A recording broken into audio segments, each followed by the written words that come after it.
Assalamualaikum warahmatullahi wabarakatuh.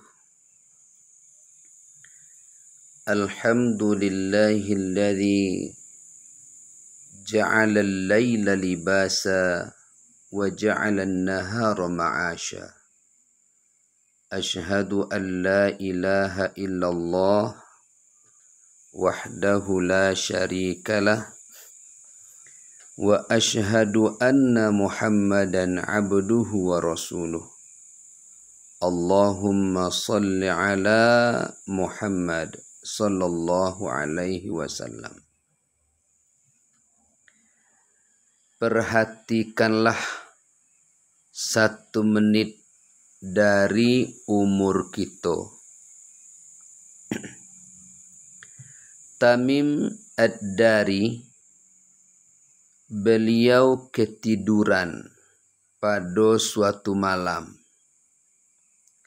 sehingga sampai pagi hari, sehingga beliau tidak sempat solat tahajud pada malam itu. Maka sebagai hukuman atas kelalaian dan keteledoran beliau tidak pernah tidur malam selama 1 tahun. Ini beliau menghukum diri beliau sendiri. Ibnul Mubarak pernah mengatakan, sesungguhnya uhang-uhang soleh dapat menghela napas dirinya kepada kebaikan secara sukarela, sementara kita tidak dapat menghela diri kita kecuali sesudah kita memaksa diri kita. Kita terhentak ketika kita membaca buku yang berjudul Berbahagialah. Buku itu dikarang oleh seorang ulama besar, Syekh Aid Al-Qarni. Betapa sia-sianya hidup kita ketika kita melewatkan setiap menit dan detik tapi tidak ada satu amal pun. Padahal sebelumnya kita merasa dan berusaha untuk hidup efektif dengan keseluruhan waktu yang kita lalui. Misalnya ada uhang dalam satu kesempatan menggabungkan menulis sambil mendengar lantunan MP3 Al-Quran atau mendengar nasyid yang menggugah jiwa atau menginspirasi ide-ide segar dan besar.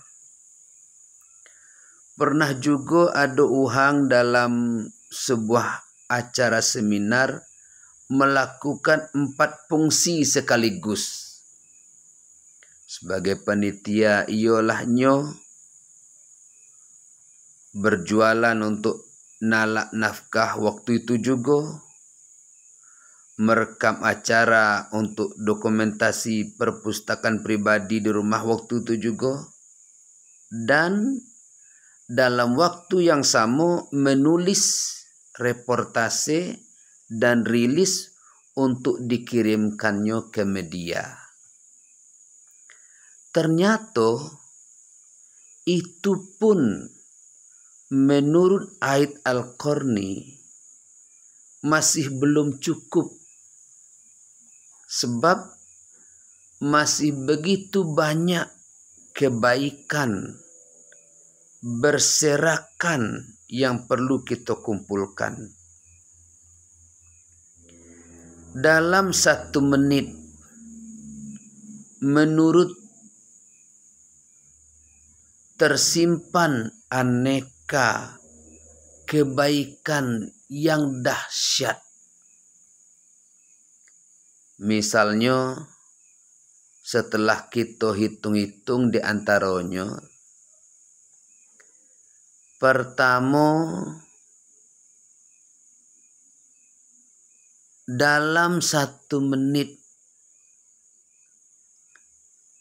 membaca 1-2 ayat yang berisi puluhan huruf, yang 1 huruf bernilai 10 kebaikan, bernilai 25 kebaikan bila punya wudu, dan berharga 100 kebaikan per huruf bila dibaca dalam solat. Yang kedua, dalam 1 menit membaca subhanallah wa bihamdih bisa 100 kali, kurang dari 1 menit, dengan limpahan pahala yang luar biasa. Barang siapa mengucapkan subhanallah wa bihamdih 100 kali, maka Allah akan mengampuni dosanya meskipun seluas samudra. Demikian kabar gembira, happy news dari Nabi Muhammad sallallahu alaihi wasallam. Itu butuh waktu kurang dari 1 menit. Yang ketiga, dalam 1 menit kita bisa membaca 4 halaman buku. Berarti 1 jam kita bisa membaca 4 kali 60. Sama dengan 240 halaman. Atau setara dengan buku ukuran tebal.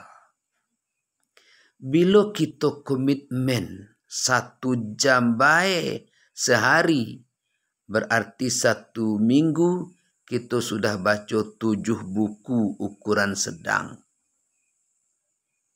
Yang keempat, coba kita perhatikan. Dalam 1 menit baik, kita bisa membaca Al-Fatihah dengan tartil, baik dan jelas sebanyak 7 kali. Menurut para ulama, kebaikan yang tersimpan dalam Al-Fatihah ada 1400 kebaikan. Silakan kalikan 7. Kita akan dapatkan ribuan kebaikan dahsyat di dalam Al-Fatihah. Yang kelima, waktu 1 menit kita bisa mendapat pahala khatam Al-Quran sebanyak 7 kali. Apa sebab? Coba kita baca dalam 1 menit. Qul huwallahu ahad sebanyak 21 kali. Bukankah itu sama dengan pahala 7 kali khatam Al-Quran? Sebagaimana kata Nabi bahwa Qul huwallahu ahad adalah sepertiga Al-Quran. Coba kita lakukan dan kita buktikan. Yang keenam, kalau kita embuh khatam Quran beneran, sebenarnya 1 jam sehari bisa menghantarkan kita khatam Quran sekali sebulan.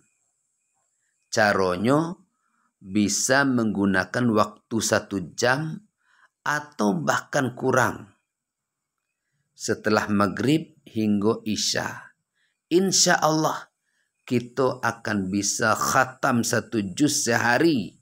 Berarti 30 juz sebulan. Yang lebih unik, waktu menunggu waktu sholat berjamaah itu bernilai sebagaimana sholat berjamaah dalam keutamaannya. Masuk ia tak percaya? Ayo kita simak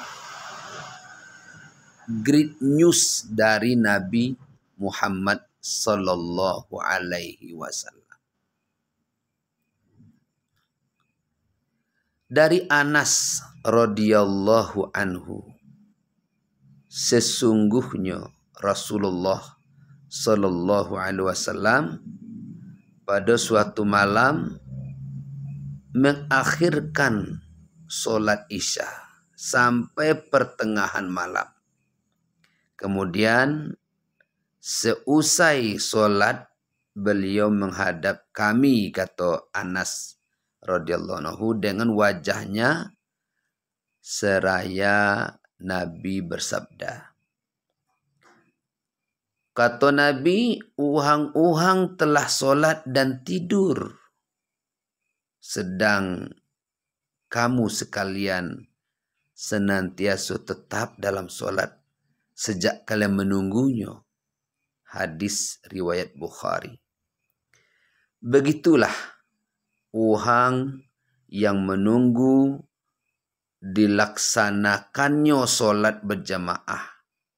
Sampai nyo melaksanakannya, maka status penantiannya adalah ibadah yang nilai ibadahnya sama dengan nilai mengerjakan solat. Singkatnya, menunggu solat adalah solat dalam keutamaannya. Dak hebat tuh. Siapa yang mbuh? Silakanlah kita dahsyatkan diri kita. Inilah yang akan mena kita beda banget dengan uhang munafik. Rasulullah sallallahu alaihi wasallam berkata, itulah solat uhang munafik. Nyo duduk-duduk menunggu matahari sampai ketika berada di antara 2 tanduk setan. Nyo berdiri kemudian mematok 4 kali. Nyo tidak mengingat Allah kecuali sedikit. Hadis riwayat Al-Jamaah kecuali Imam Bukhari.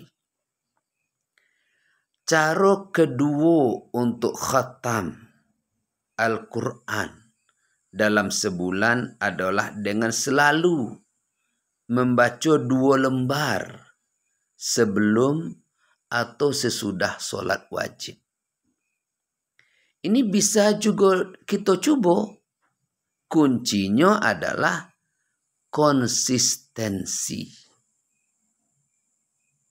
Itulah beratnya.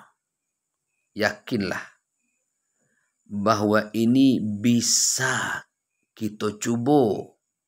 Lalu kita nikmati hasilnya berupa taman surga. Baik di dunia maupun di akhirat.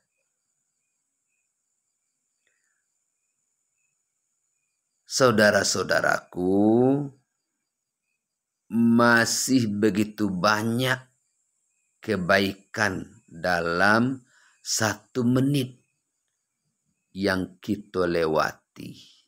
Makanya Jangan sampai terlewatkan umur kita kecuali terisi dengan kebaikan yang banyak.